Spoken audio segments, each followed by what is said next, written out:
नमस्कार। पहले मैंने 2 वीडियो बनाई थी।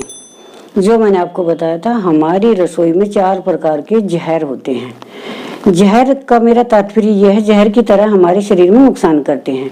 4 कौन कौन से? नमक, चीनी, मैदा और डिब्बाबंद खाद्य वस्तुएं। पहले मैं 2 वीडियो बना चुकी हूँ। नमक के बारे में बता चुकी हूँ, चीनी के बारे में बता चुकी हूँ। अगर किसी की कोई समस्या है तो मेरी पहले वे 2 वीडियो देख लें। आज मैं आपको मैदा के बारे में जानकारी दूंगी। मैदा खाने से हमारे शरीर में क्या क्या दुष्प्रभाव होते हैं। देखो, मैदा एक ऐसा महीन आटा होता है जिसका फाइबर निकाला जाता है। फाइबर निकाल देते हैं और मैदा हमारे पेट में जाकर कब्जी करता है। उस कब्ज कैसे करता है? ये हमारी आंतों में चिपक जाता है। फाइबर तो होता नहीं तो कब्ज होना शुरू हो जाता है।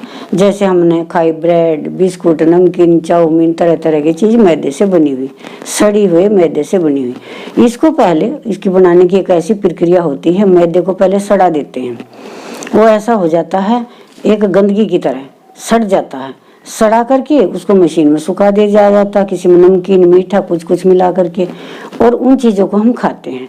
तो क्या है, वो हमारे शरीर में जाकर दुष्प्रभाव करते। उनमें कोई ताकत नहीं होती, किसी तरह का प्रोटीन, विटामिन कुछ नहीं, कैल्शियम कुछ नहीं होता उनमें। सिर्फ क्या करता है, थोड़ा सा जीभ का स्वाद है वह, और हमारी आंतों में चिपक जाता है जाकर। और लगातार इन चीज़ों के सेवन से हमारा धीरे धीरे पेट खराब होना शुरू हो जाता है। आंतों की कलौजी खत्म हो जाती है। कलौजी पता है, आप जानते हो क्या होती है? हमारी आंतों में एक चिकनाई होती है। जैसे हमारी बड़ी आंत में चिकनाई होती है, जो मल हम जो भोजन करते हैं उस भोजन का रक्त, मांस, मज्जा, मल मूत्र, वीर्य बनता है और बाद में ओज की प्राप्ति होती है। और जो मल बड़ी आंत में जाता है उसमें एक कलौजी होती है, बड़ी आंत में एक चिकनाहट होती है, उसको छोड़ देता है। तो धीरे धीरे यह क्या होता है, जब कब्ज रहना शुरू हो जाता है तो हमारी कलौजी भी धीरे धीरे खत्म होनी शुरू हो जाती है। फिर हम खत्म कैसे होनी शुरू हो जाती है? कब्ज हो जाती है, बवासीर हो जाता है, भगंदर हो जाती है। फिर हम दवाइयों का सहारा लेते हैं, चूर्ण का सहारा लेते हैं।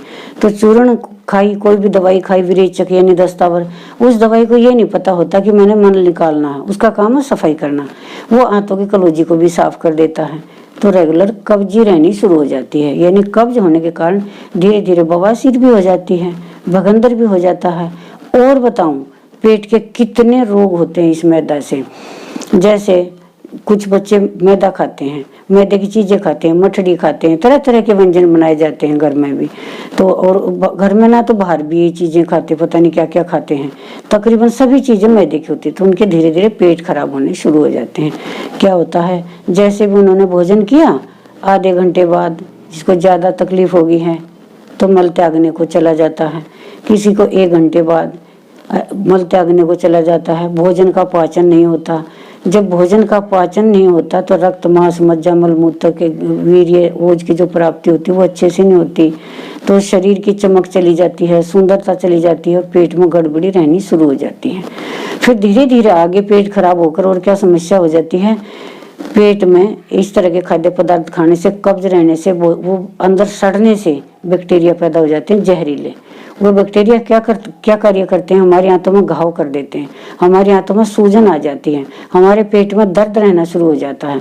और जो भी हम खाते हैं वो बैक्टीरिया तुरंत प्रभाव से, जैसे दाल, साग, सब्जी, हलवा, पूरी, हमने दूध पिया, कुछ भी पिया, तुरंत प्रभाव से उसमें वे प्रभावी हो जाते हैं और उस भोजन को जहरीला बना देते हैं। और वह हम आधे घंटे बाद ही मल त्यागने को चले जाते हैं। तो भोजन खाने का कोई फायदा नहीं, कमजोरी आ जाती है, पेट खराब हो जाता है। तो मैं सभी अपने दर्शकों को कहना चाहती हूँ कि अगर आप की रसोई में ये व्यंजन बन रहे हैं या बाहर से खाद्य पदार्थ लाकर खाए जा रहे हैं या आपके बच्चे खा रहे हैं इन चीज़ों को, इनको त्यागिए। मोटा आटा पिसवाइए जो एक झाड़ू का काम करता है हमारी बड़ी आंत में, अच्छे से हमारा पेट साफ हो जाता है।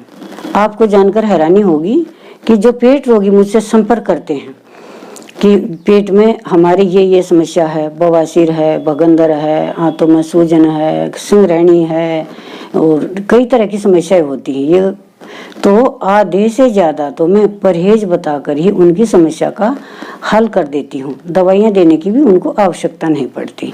तो मेरा कहने का तात्पर्य यह है कि परहेज बहुत ही अनिवार्य है। मैदे की चीजें मत खाइए और अपने भोजन में दही, सलाद, इन चीज़ों का प्रयोग खूब कीजिए। पानी रोजाना सुबह उठ करके 1.25 लीटर पानी पीजिए, आपका पेट बिल्कुल ठीक हो जाएगा। और कुछ रोगी जिनकी हालत ज़्यादा ही खराब है, वो संसार की सारी चीज़ छोड़ दें, चावल और छाछ यानी मलाई उतरी हुई दही, इसका प्रयोग करें। मैं गारंटी देती हूँ कि जो भी पेट रोगी है, जिनको ये समस्या है, वो चावल और छाछ का प्रयोग करें, आपका पेट बिना औषधियों के बिल्कुल कुछ दिन में ठीक हो जाएगा। तो इन चीज़ों का प्रयोग कीजिए और लाभ उठाइए। धन्यवाद।